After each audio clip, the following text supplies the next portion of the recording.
Em Marcos capítulo 2, versículo 3 em diante, a palavra de Deus diz assim: E vieram ter com ele, conduzindo um paralítico, trazido por 4, e não podendo aproximar-se dele por causa da multidão, descobriram o telhado onde estava, e fazendo um buraco, baixaram o leito em que jazia o paralítico.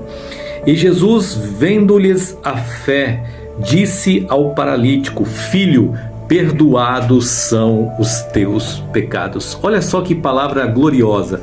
O evangelista aqui, Marcos, ele chega a dizer a respeito da vida de um homem que era paralítico e que quando Jesus estava em Cafarnaum, em sua própria casa, ele estava pregando e uma multidão estava ali ouvindo a palavra de Deus. De repente, 4 amigos teve uma ideia de levar um paralítico diante de Jesus, mas eles viram as dificuldades, eles viram a quantidade de pessoas que ele não poderia se aproximar de Jesus, então eles decidiram abrir um buraco no telhado e descer o paralítico diante de Jesus. E quando Jesus viu aquele paralítico, ele falou: Filho, perdoado são os teus pecados. E aqui nós aprendemos lições maravilhosas. A primeira lição que nós aprendemos: um homem impossibilitado, mas não estava esquecido. Ele era paralítico, porém ele não tinha sido esquecido pelos seus amigos. A palavra fala: e vieram ter com ele, conduzindo o paralítico, trazido por 4. O paralítico representa o ser humano que muitas vezes esquece de Deus, muitas vezes está paralisado, precisa tomar uma atitude, precisa se levantar, e muitas vezes o pecado faz isso com o homem.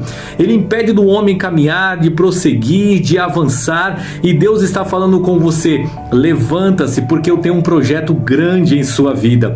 A outra coisa que a palavra de Deus nos ensina também, que quando aquele paralítico chegou diante de Jesus, a palavra fala e deixa isso bem claro, que no momento que ele chega diante de Cristo, a palavra chega a dizer que aquelas pessoas, ao olharem para Jesus, Jesus falou para aquele paralítico: Filho, perdoados são os teus pecados. Ou seja, uma das coisas que Jesus deseja fazer com a nossa alma, antes de curar qualquer tipo de enfermidade física, Ele deseja curar a sua alma, Ele deseja curar o teu espírito, Ele deseja perdoar os seus pecados, Ele deseja ser o teu pastor, Ele deseja ser o seu amigo, Ele deseja ter relacionamento íntimo com você.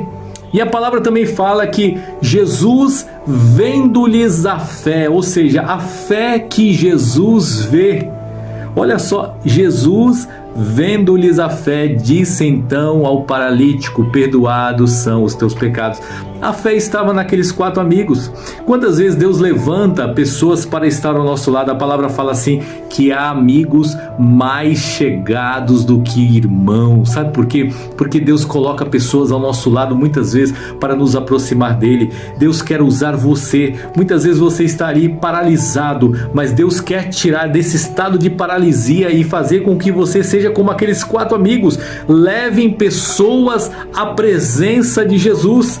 E quando Jesus olhou para aquele homem e falou: Filho, perdoados são os teus pecados, levanta-te, toma teu leito e vai para a tua casa, ele fala a mesma coisa para você: levanta-te. Eu não quero você paralisado, eu não quero você parado, porque o chamado que eu tenho na sua vida é algo glorioso, é algo poderoso, e muitas vezes você deixou esse chamado, você deixou esse ministério, e Deus está falando com você: volte depressa, porque o plano que eu tenho na sua vida é algo grande, algo poderoso. Levanta-te, levanta-te, levanta-te, toma a tua cama, avance, prossiga para o alvo. Eu tenho algo grande, mas você não pode ficar paralisado, você não pode ficar e deixar isso tudo para trás.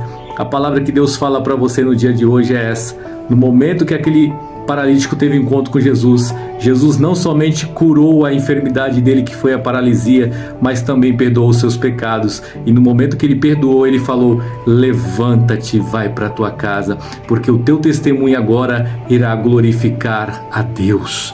A mesma coisa ele fala por você: ele vai te curar, ele vai te restaurar, ele vai te levantar novamente no ministério, e o teu testemunho irá glorificar a Deus. Receba esta palavra em teu espírito, e que Deus te abençoe e abençoe toda a sua família, no nome do Senhor Jesus.